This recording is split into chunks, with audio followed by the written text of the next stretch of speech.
we back for a second video. We didn't even change our shirts, girl. We just, look. The wig is laid, the lashes are still sticky, and my lip gloss is popping. So another absurd topic that I want to discuss is Ayesha Curry and her Red Table Talk interview.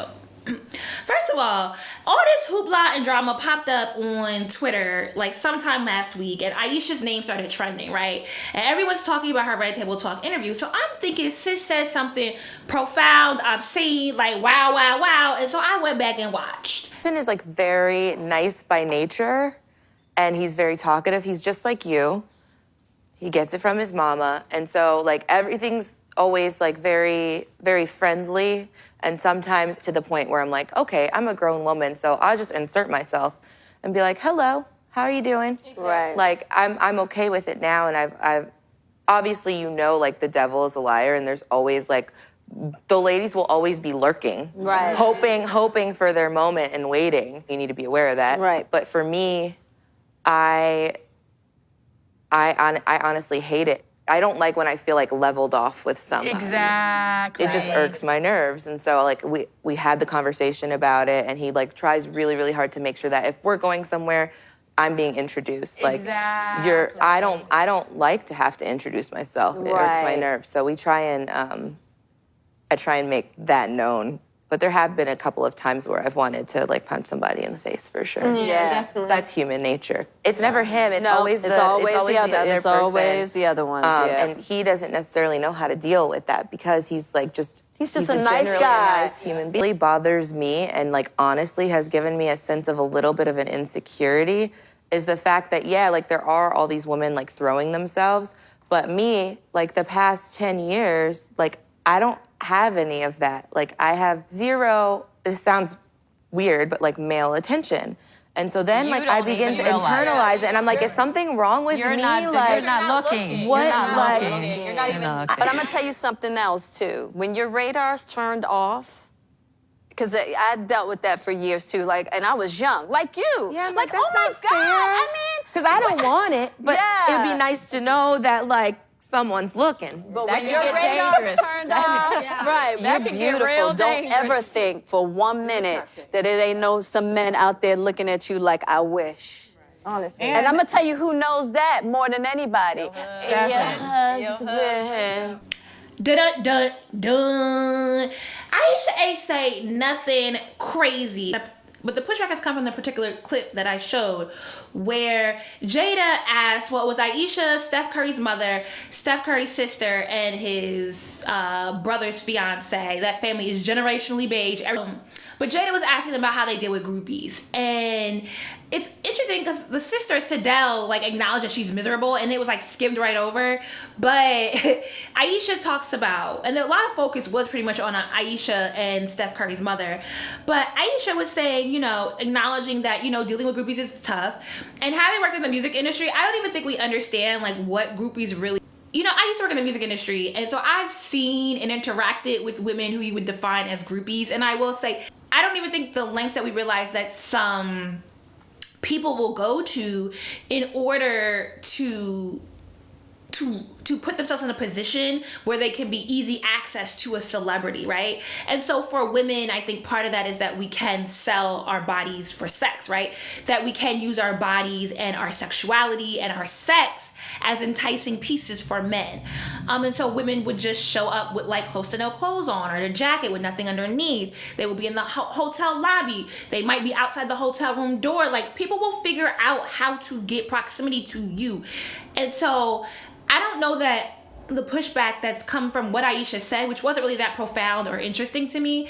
I think a lot of it has just come from people that don't really have any realm of experience or interaction or knowledge of what her world is like. And that's why it's become something so like interesting to talk about, because I still don't really feel like she said anything profound. Have I said that already? Okay, I said that already, right? Once she was saying the groupies were hard, and then, it's been a conversation between her and Steph because he is very friendly and he talks to everyone, and they get into a room and he's talking to everyone, and she doesn't just want to be known as Steph Curry's wife, nor does she want like to have to go up while someone's talking and chatting up to Steph and then have to go up and introduce herself because he's not introducing her.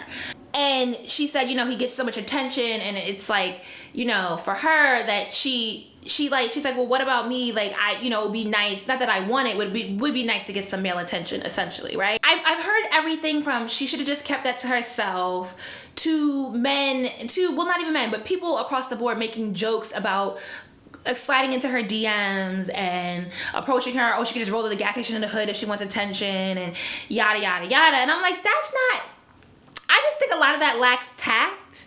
And it's so interesting how much we talk about mental health that we are now talking out both sides of our mouths, right? When we say we need to have more important conversations about mental health, I don't understand how we can then tell people what they should publicly and not publicly discuss.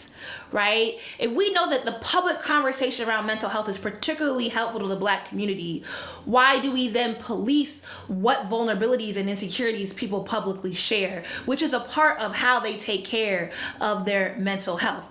I don't know about that one. Then I think the general jokes that have been made have just lacked tact. But then a lot of the posturing about, well, if I had a husband, or if I was married, I wouldn't want anyone else's attention. And there's also a pushback because Ayesha has herself fed into respectability politics. And I think even just the image of Ayesha Curry in general feeds into a lot of the respectability politics that we are trying to push ourselves away from. You know, she's light-skinned, she got light-colored eyes. Is she biracial? I think she might be biracial. You know, she grew up in a very Christian household. She has very Christian woman, stay-at-home mom sensibilities. I honestly feel like most of her audience is probably white women. And that's cute or whatever. Like, I imagine that a lot of her audience is white women and like stay-at-home moms. And she has cultivated this really sort of annoyingly perfect image. And she does have several tweets about, I don't know what's going on with all these women showing all their skin, you know, I don't need to do that. And maybe something else about like a Honda girl, I don't know. She hasn't said anything that's super like, oh my gosh, how dare you? But she has said things that are like, someone needs to educate you on the systems of oppression, of how respectability politics work, how agency and the right to, you know, do what you want with your body, like what that all means. Like, I think she has tweeted things that have definitely suggested that she needs more education and she needs someone to put her on, but she hasn't tweeted anything that I felt was like, oh my gosh, egregious to the point of like, I can no longer fuck with anything you ever say again, okay? And I think a lot of the way people are posturing about if I was married and if I had her, if I had Steph's money, you know, I'd be fine. I wouldn't need no attention from outside the house. Like, sis has been with the dude since what, like they were 15, 19, like they were teenagers. She has 3 kids. Your body changes a lot. And I don't think a lot of people understand how much having any sort of a notable partner on any level, whether not even just in partnerships, but in friendships and relationships, that does do something to people's psyche, right? I'm not anywhere close to famous, right? But it has impacted both my dating life and my friendships.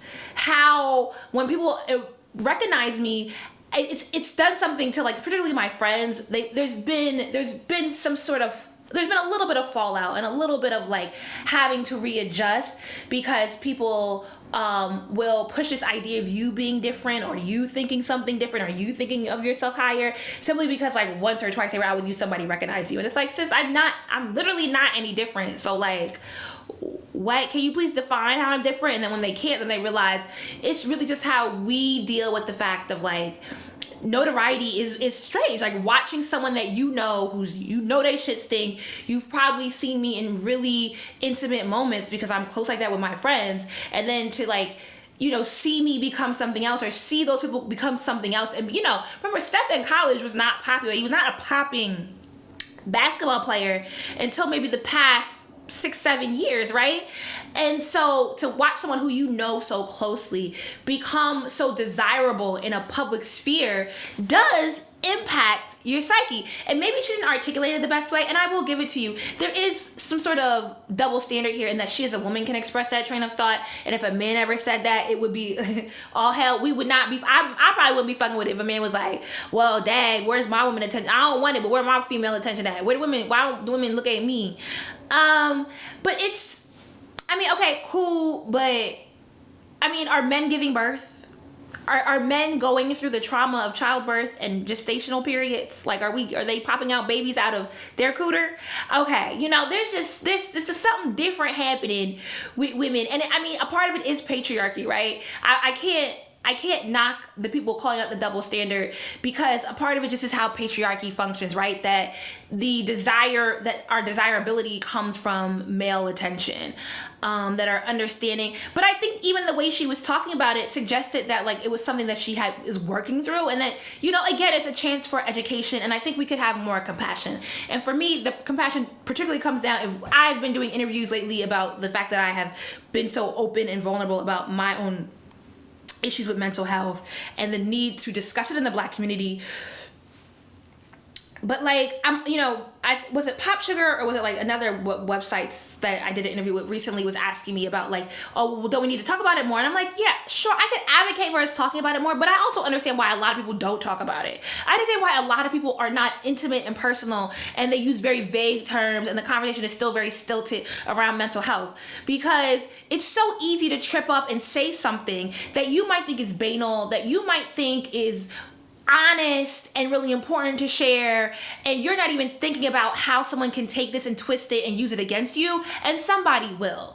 And all that has to happen is it happened to you one time, and you don't want to ever say anything again about your mental health, and I can't fault you. It's particularly hard for people to think that they can be your therapist, that they can diagnose you, that they can do and say all these things, and somehow that doesn't impact your psyche. Like, I get it. Protect yourself. Protect your neck, right? Okay? But I just want us to be more mindful and compassionate about how we police what people talk about when it comes to their own intimate thoughts and personal life. And also, as always, I want to caution people from participating in scarcity politics, because a lot of this, if I had a husband, I wouldn't be doing this. A lot of the ways that we exalt ourselves over people's mistakes, it's just setting ourselves up for our own downfall. Because I could really easily come on here and say a lot of people that I think with these bad hot takes are probably ugly and ain't had no intention in their life before, but that's rude, that's mean-spirited, and that's petty and unnecessary. So I'm gonna not say that, right? But when you participate in scarcity politics, when you participate in this idea that I get to remove someone's relevance, I get to remove the power and the sphere of influence and knock someone down because they did something that I would never, ever, ever, ever, ever, ever, ever, ever, ever do. We set a very unrealistic standard, especially because we're using that to assert our own power, to level up our own sphere of influence, to make ourselves seem more relevant. And so just be wary of participating in that. I think you can actually definitely critique Ayesha. You could critique in a way that offers compassion and respect. But for me, overall, the interview was not really that groundbreaking, and I really don't think she said anything that wild. But carry on, sis. Carry on. I'll holler at y'all later. Deuces!